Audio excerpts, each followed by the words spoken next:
Ito, tandaan nyo to, G. Lahat ng mga babae, lalo na itong mga may syota at may mga asawa na ito, ay never naging taken talaga. So, totoo lang, kahit na may mga partner na yung mga yan, o kahit nakasal na sila sa mga mister nila, ang mga babae na ito ay mga single pa rin. Okay? Kasi nga, sila ay patuloy na naghahanap ng best possible na mate nila dahil nga ang mga babae ay hypergamous by nature. Okay?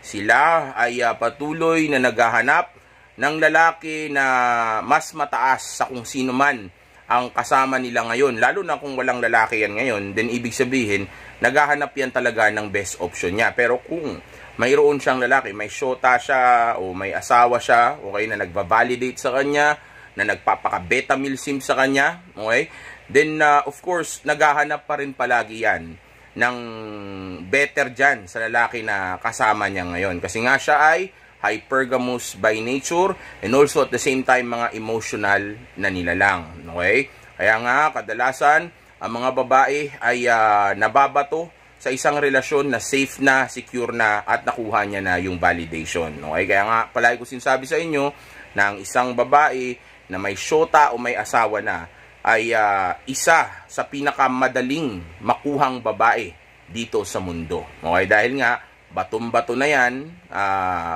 asar na yan, turn off na yan, wala nang mystery yan sa lalaki o boyfriend o asawa na kasama niya. Okay? Kaya sa oras na makakilala yan ng better na lalaki sa boyfriend o asawa niya ngayon, tapos yun ay papayag na maging patago o maging sikreto lang yung affair nila, okay, then yun na nga, mangyayari na yung isang bagay na hindi inaasahan ni Mister o nitong si Baby Love Love boyfriend, okay, kung saan makikipark yung kotse ng isang lalaki sa parking lot nitong babae na ito. Shout out YouTube, okay, and nang dahil nga validated na, wala nang mystery, nagpaka-betamil simp na, of course, nag-aaway yan, di ba? Nakita niya na lahat ng dapat niya makita sa lalaki na ito, pati mga pangit na bagay, di ba? So, mababa na nga yung tingin niya dyan sa lalaki na yan, okay? Kaya nga, ginawa ko itong video na ito ngayon para kung sakali man, okay, na interesado kayo na gawin ito o mang-agaw kayo ng babae o syota o asawa ng iba, okay? Then at least meron kayong idea kung ano yung mga bagay na pwede ninyong sabihin o pwede ninyong gawin sa babae na target ninyo para nang sa gayon ay maging successful itong pinaplano o gusto ninyong mangyari. Pero bago ang lahat, gusto mo na malaman ninyo na itong bagay na ito hindi hindi sabihin nating ligtas. Medyo delikado ito dahil of course beta male yung boyfriend, beta male yung asawa. Kaya nga sinota niya yung babae, 'di ba? Kaya nga niya inasawa yung babae. Dahil kung talagang magaling yan sa babae at talagang gusto siya ng babae na yun, hindi niya na kailangan pang syutain yung babae, hindi niya na kailangan pang asawain yung babae dahil susunod naman yun sa kanya, rerespeto at mamahalin siya nun nang walang commitment. Okay? So the fact na nag-commit yung lalaki dito sa babae, naging boyfriend o naging asawa siya. So, ibig sabihin, nasa beta male, mindset o beta male lifestyle o beta male ang personality ng lalaki na yan. So, pag inagaw mo, yung buhay niya, which is yung babae niya, yung girlfriend niya, na ginagastosan niya at pinaghihirapan niya, okay, o yung misis niya, na pinakasalan niya pa at niluhuran niya, okay, pagka inagaw mo yan, o tinikman mo yan, of course, magwawala yung lalaki na yan. Kasi nga, beta male yan. Okay? Emotional, hindi nag-iisip, at walang mas importante pa sa kanya, kundi yung parking lot ng putang inang misis niya. Okay? Kahit na wala nang nangyayari sa buhay niya, kahit na nagmumukha na siyang tanga, kahit na binabastos na siya, kahit na hindi na siya ganun kasaya, wala pa rin siyang ibang sinasamba, kundi yung parking lot ng misis niya. Okay? So, yeah, simulan na natin itong technique na ito, okay? Actually, itong ituturo ko ngayon sa inyo ay magagamit ninyo habang kausap ninyo yung babae ng personal, okay? Hindi sa phone, lalo nang hindi sa chat, okay? At hindi rin sa video call, kundi harapan para makita niya yung katawan mo, yung itsura mo, yung body language mo, maramdaman niya yung swag mo, yung masculinity mo, okay? And also at the same time, para nang sa gayon ay marinig niya yung boses mo kung gaano ka kalalaki. Okay, kung paano ka mag-deliver at magdala ng conversation o ng pagkalalaki o ng sarili mo. Okay, so again, gamitin niyo lang ito ng harapan para mas maging effective. Okay? Tapos habang kausap mo itong babae na ito, ang unang linya na dapat mong bitawan sa kanya, bago ko pala umpisahan tong technique na ito, gusto ko muna ding malaman ninyo, natandaan ninyo, lahat ng mga babae na yan, since of course, ganun nga yung dating sa kanila o ganyan ang buhay nila dahil may boyfriend, may asawa sila, okay? Of course, lahat yan, mayroon silang well-known o kilala o alam nila na flaw o butas ng mga boyfriend o asawa nila. Dahil syempre, karelasyon yan. Nakakasama niya yan. So, of course, kabisado niya yan. Marami na siyang reklamo dyan. Marami na siyang bagay na, na turn off siya dyan sa lalaki na yan. Like, for example, ang baho ng utot, di ba, nangungulangot bigla. O kaya sabihin nating maliit pala yung ano niya. O kaya mabilis pala magalit, nangaaway pala, nananakit pala. So, marami na siyang flaws. Marami na siyang mga butas dito sa lalaki na ito na hindi niya gusto. Okay? So, tandaan niyo yan. Kasi nga, yung unang linya na gagamitin natin sa kanya ay of course bubuksan muna natin yung utak niya, okay? Mamanipulahin natin ng konti, isisidus natin o kontrol natin yung utak niya, okay? Para nang sa gayon ay ma-realize nga niya na yung boyfriend niya ay walang kwenta o yung asawa niya ay walang binatbat sa iyo. Okay? So, ganoon ang gagawin natin. And yung unang line na sabihin mo dito sa babae na ito habang kausap mo yung babae na ito, yung girlfriend o asawa ng iba, ay walang iba kundi sabihin mo sa kanya na again, hindi nyo to gagawin palagi kumbaga isisingit lang ninyo ito paminsan-minsan, baka mamaya mahalata kayo na palagi nyo nang ginagawa. Actually, isa lang to sa mga diskarte, strategy o line na pwede ninyong gamitin, okay, para mailagay natin sa tamang posisyon yung babae mo o itong babae na tinatarget mo, which is yung posisyon o sitwasyon na kung saan ay papayag na siya na iputan ninyong dalawa sa noo yung boyfriend o yung asawa niya. Again, hindi ko sinasabing gawin nyo, kaya nyo gawin, huwag nyo gawin. Okay? Tinuro ko lang actually ito kasi marami nagtatanong sa akin tungkol sa bagay na ito. Okay? So, nasa sign yan. Okay, so, kausap mo yung babae, di ba? Harapan kayo. Okay? Tapos habang kausap mo siya, sabihin mo sa kanya ito. Sabi mo, alam mo, ako naniniwala ako na lahat naman siguro ng babae na matalino at mature mag-isip ay alam naman ninyong lahat o alam naman siguro nilang lahat. Sigurado kung sabihin siguro, okay? Alam mo, naniniwala ako na lahat ng babae na matalino at mature na mag-isip ay of course alam na nila kung anong klase ng lalaki ang hinahanap nila. Tandaan nyo, yung pananalita dapat masculine, okay? Hindi mabilis magsalita, wag mukhang tensyonado, okay? Cool lang, kalmado lang, okay? Dapat calculated, okay? O sabihin nating swabe lang, okay? Smooth lang ang banat, okay? Parang ganito. Alam mo ako, at saka ito timingan to, baka mamaya biglaan yung gamitin tong salita na to ng out of nowhere. Kailangan at least nasa kalagitnaan kayo ng conversation o yung topic na pinag-uusapan ninyo ay kahit paano correlated dun sa i-open up mo. Okay? So sabihin natin nandun na kayo sa posisyon o sitwasyon na ang pinag-uusapan nga ninyo ay tungkol sa ganito o malapit sa ganito. Okay? O sabihin natin pwede mo nang ipasok ito dahil tama na yung timing. Okay? Then sabihin mo sa kanya ito. Alam mo ako, naniniwala ako na ang isang babae na eye to eye contact ang isang babae na matalino o mature na talaga ay of course alam na niya dapat kung anong klaseng mga bagay yung gusto niya sa buhay niya. Lalong-lalo na kung mature nga ito mag-isip, then dapat alam niya na kung anong klase ng lalaki talaga yung hinahanap niya. Okay, gano'n Okay, sabihin niyo. Again, alam mo ako, naniniwala ako na ang isang babae na tunay na matalino o tunay na mature na talaga ay alam niya na kung ano talaga yung dapat at tunay na gusto niya dito sa mundo o yung tunay na hinahanap niya o kailangan niya. Okay? Yun yung sasabihin mo sa kanya. Okay? Dahil of course, ang ginagawa natin ay nag-i-implant tayo ng command sa utak niya. Kumbaga gusto nating maisip niya na yung thought na yon, yung idea na sinasabi mo sa kanya ngayon ay sarili niya ring thought. O sabihin nating balang araw o baka mamaya lang, okay, pwedeng maisip niya na oo nga naman, tama nga naman siya. Actually, yun din talaga ang paniniwala ko. Na kapag ang isang babae ay matalino talaga, o sabihin nating mature na talaga mag-isip, okay, of course, dapat marunong ng mamili yan, alam na niya talaga kung anong tunay niyang gusto dahil nga mature na siya.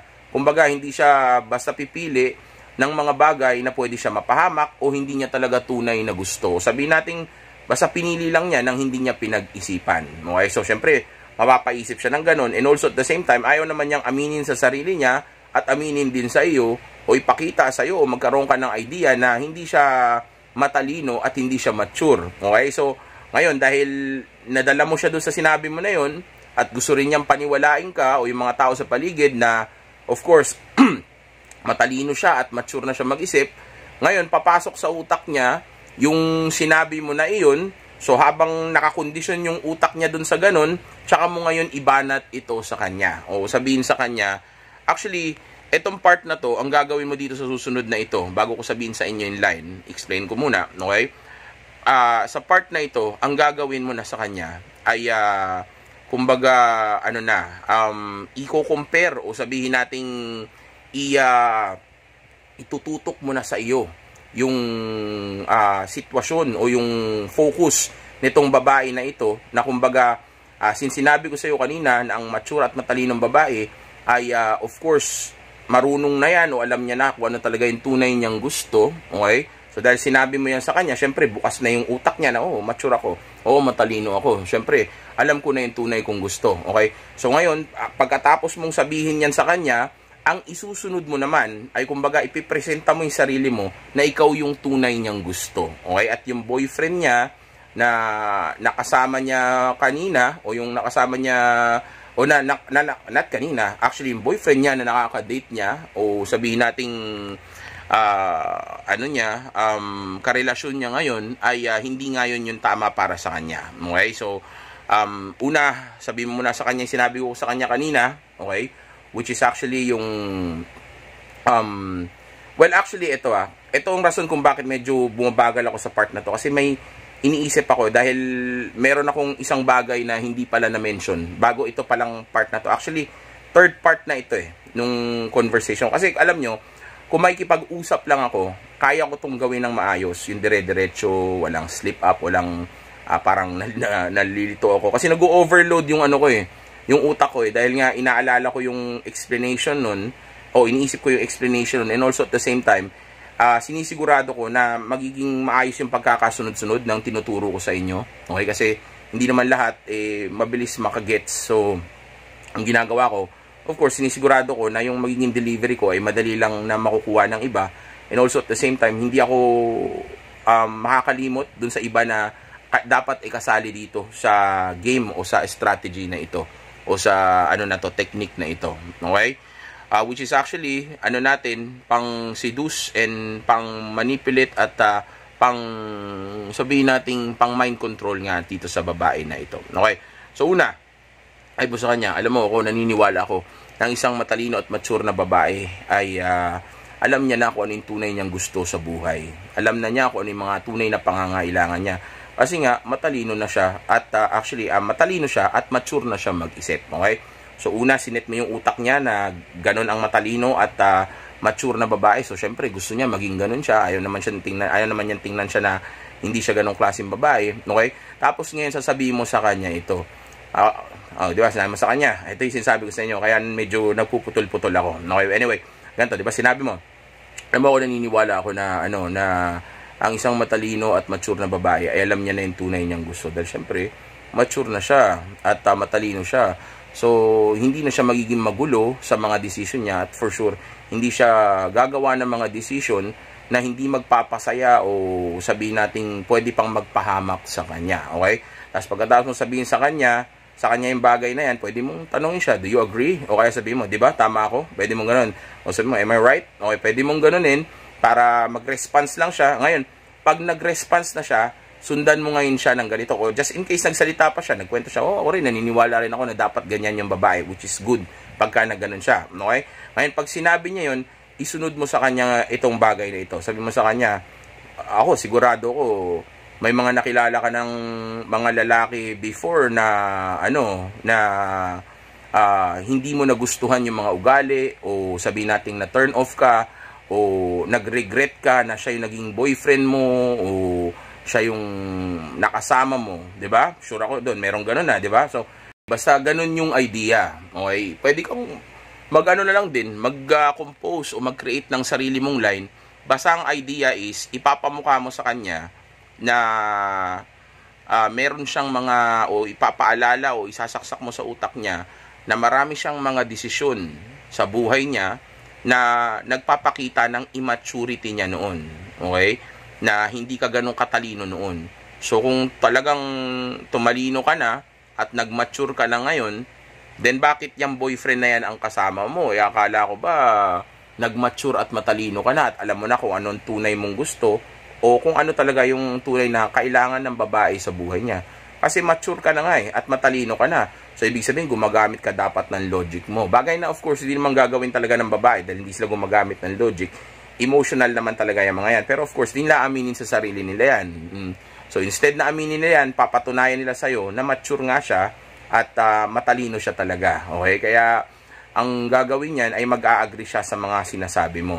Okay? Hindi lang yan sa words, kundi pati sa utak niya, nag-a-agree na siya na tama ka nga, mali yung desisyon ko na itong lalaki na ito ang pinili ko dahil tuwing nakikita ko siya ngayon, siya tuloy yung nagiging, o siya actually yung nagiging simbolo o senyales ng pagiging tanga o bobo ko. Okay? O sabihin nating pagiging immature ko. Kasi kaya naging kami niyan, siguro hindi pa ako ganun katalino at immature lang talaga ako. Okay? And also sinabi pa nga na sigurado may nakilala kang mga lalaki na ganyan na may mga ugali ka na hindi nagustuhan o kaya sabihin natin na turn off ka na o pinagsisihan mo na siya yung naging karelasyon mo, pinagsisihan mo yung mga bagay na ginawa mo sa kanya, 'di ba? So, ngayon, of course, papasok sa utak niya ngayon yung mga bagay na ayaw niya sa boyfriend niya.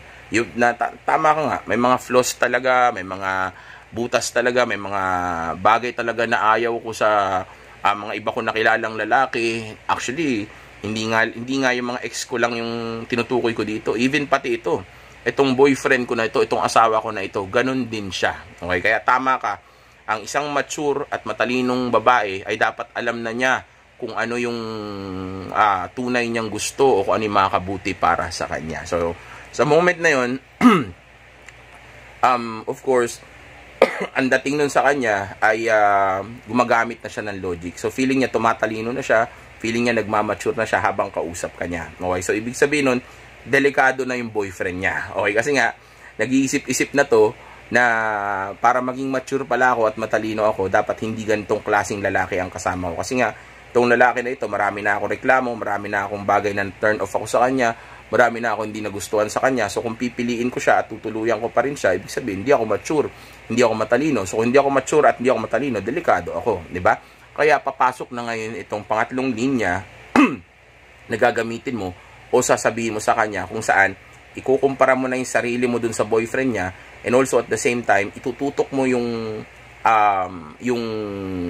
focus naman ng pagiging best na lalaki na option niya, okay, sa iyo. Okay, kumbaga, ang gagawin mo ngayon, magdi-describe ka o magme-mention ka ng isang lalaki, okay, o uri ng lalaki na ang makikita niya ay ikaw. Okay? Baga, kunyari, ganito, di ba, sinabi mo, ganun nga, may nakilala ka mga ganyang klaseng lalaki, di ba, yung mga hindi mo gusto, o yung, na hindi mo rin nagustuhan, pinagsisihan mo, o yung maraming mga bagay na hindi mo nagustuhan sa kanya, o yung na-turn off ka, di ba, na-mention mo ng ganyan, tapos sabi niya, nag-agree siya, sabi niya, meron ako mga nakilalang ganyan, kasi for sure, meron na siya mga nakilala dahil, siyempre, may mga ex na yan, okay, pero subconsciously, alam niyang kasama dun yung boyfriend niya, okay, kasama dun yung kung sino yung karelasyon niya ngayon o asawa niya ngayon. Kasama talaga yon kasi nga, again, hindi naman na siya talaga masaya dyan. Naninindigan na lang siya kasi naawa siya o kaya dahil sa safety o dahil sa mga investment niya. Pero sa totoo lang, hindi na siya ganun kasaya. Hindi niya na ganun kagusto yung boyfriend o yung asawa niya na yan. Okay? Kaya nga madali silang makuha ng ibang lalaki. Okay, so sabihin natin, nag-agree na siya. Verbally and subconsciously sa utak niya sa'yo, nag-agree na siya na may mga nakilala siyang ganong klaseng lalaki. Matter of fact, iniisip na nga rin niya na yung lalaking kasama niya ngayon ay sabihin nating hindi yan yung makakabuti para sa kanya kasi nga matalino siya at mature na siyang mag-isip. Okay? So sa moment na yan, after mo sabihin sa kanya yan, isunod mo sa kanya itong finale. Okay? Sabihin mo sa kanya ganito. Kung may nakilala ka ng mga ganyang klaseng lalaki na kung saan ina-turn off ka at hindi mo nagustuhan katagalan, for sure may mga nakilala ka na rin na lalaki na talagang sobrang gusto mo at sobrang attracted ka at sobrang masaya ka kapag kasama mo siya. Matter of fact, itong lalaki nga na ito, kahit na may mga butas o may mga bagay na hindi rin maganda sa kanya, still tinatanggap mo pa rin yun at niyayakap mo yung mga bagay na hindi mo gusto sa kanya kasi nga alam mo na siya yung better option o lalaki na mas makakabuti sa iyo. May mga nakilala ka na bang ganon? Tapos ngitian mo. O kaya kahit huwag mo na sabihin niya may mga nakilala ka na bang ganon. Huwag mo na sabihin mo na sa kanya yung huli nung sinabi ko kanina na na mas makakabuti sa iyo. Okay, ganun, lalaki na mas makakabuti sa iyo. Tapos pag nag-agree siya at ngumiti siya o nakita mo na parang nakuha niya yung punto mo, ibig sabihin nun na-realize niya na ikaw yung lalaki na iyon. Okay, ngayon, bakit ko minention na kahit na yung mga pangit na bagay sa iyo o yung mga hindi niya masyadong gusto ay siguradong tinanggap niya. Kasi nga sabi ko, 'di ba? For sure may mga nakilala ka ng lalaki na na masaya ka talaga, mas gusto mo o sabihin nating mas better option para sa iyo na kahit na may mga bagay ka nakikitang hindi maganda sa kanya o hindi mo masyadong gusto ay tinatanggap mo pa rin. Tapos tumigil ka doon o kaya ay tinatanggap mo pa rin, di ba? Gumano ka sa atin, sumiti ka. Makukuha niya na yun. Ngayon, pag nag-agree siya doon sa sinabi mo na yun, okay, at ngumiti nga siya o nagpakita ng kung ano mang senyales, okay, then ibig sabihin nakukuha na nga niya yung pinupunto mo na teka muna, ikaw yun okay ka, mas okay ka sa boyfriend ko. Ayan. Na kahit na may mga flaws ka pa, may mga bagay na hindi magaganda sa'yo, may mga butas sa'yo, mga hindi ko magugustuhan sa'yo, willing akong tanggapin yun kasi nga mature na ako at matalino. Okay, so yung pagiging mature at matalino niya, isinet up mo yun para yung boyfriend niya matalo mo. Okay, tapos yung pagiging mature and matalino mo rin na yun do sa phase 2 o do sa isang side, okay, ay sinet up mo naman para sabihin nating makita niya na better ka sa boyfriend niya o sa asawa niya. Okay, so dalawa yung impact nun. Una, mawawalan siya ng gana o bababa yung tingin niya sa boyfriend niya, okay, o magsisisi siya na pinili niya yun, okay. Tapos pangalawang impact nun ay yung maisip niya na ang isang mature at matalinong babae ay dapat pumipili ng lalaki na katulad mo, okay, yung open-minded mag-isip, yung chill lang, 'di ba, yung walang bullshit, walang arte, walang away, walang drama, hindi emotional, 'di ba? Tapos lalaking lalaki, 'di ba? Tapos malayong malayo sa boyfriend o mga lalaki na nakilala mo noon. Na tipong kahit na may mga bagay ka ring hindi gusto sa kanya dahil wala naman perpektong tao, okay? Kahit na ganun siya, may mga bagay ka ring hindi gusto, hindi perpekto, hindi ganun kaganda sa kanya, tatanggapin mo pa rin siya kasi nga ganun daw kasi ang matalino at mature na babae. Okay, tandaan nyo, ayaw ng babae na matawag siyang immature at ayaw niya matawag na bobo siya. Kahit na alam naman natin na ang babae ay emotional, meaning kapag mataas ang emotions niya, of course, mababa ang intelihente niya. And also at the same time, ang babae ay immature naman talaga. Hindi talaga nag-grow yung mga yan. Kasi nga, mga isip bata yung mga yan dahil sa emosyon nila. Okay? Also at the same time, hindi talaga sila nag-grow kaagad dahil nga, of course, paano sila mag-grow? Babae yan, sa isang relasyon, sila yung, of course, nasa following, beta male position. Ibig sabihin, sumusunod lang siya, yung lalaki ang leader. So, madalas talaga na nag-grow o nagmamature, hindi lang sa relationship, ay yung mga kalalakihan. Okay, mas mabilis tayong mag-mature sa mga bagay-bagay, pero not all the time, case-to-case basis pa rin yan. May mga babae pa rin na mabilis mag-mature, even sa relationship, mabilis sila mag-mature, kasi nga, mas maraming option ng babae, lalo na sa game, dito sa dating game, mas mabilis sila mag-mature, mas mabilis sila natututo, mas mabilis silang gumagaling, kasi mas marami silang option na mapagpapraktisan. Hindi katulad ng lalaki, kailangan pa natin lumapit, kailangan pa natin mangilala, sila nilalapitan, so mas napapractice nila yung manipulation, mas na titrain nila yung sarili nila sa mga bagay na dapat gawin pagdating sa dating, kasi nga mas marami silang praktisan, mas marami silang option. Okay, so yeah, ganun lang. Okay, so sundin nyo lang yung mga itinuro ko sa inyo, at kung topakin kayo na gawin yan, for sure mag-work yan. Pero of course, hindi dyan mag-end up lahat para makuha mo yung gusto mo. Marami ka pang ibang mga bagay na dapat na matutunan o dapat na gawin, pero isa to sa mga pwede mong gamitin para matalo mo yung boyfriend o yung asawa ng babae na tinatarget mo. And pag nagawa mo yan, for sure, yung babae sasaya din naman siya talaga, kasi mararamdaman niya na finally naging matalino at mature na siyang mag-isip ngayon. Enjoy! Stay!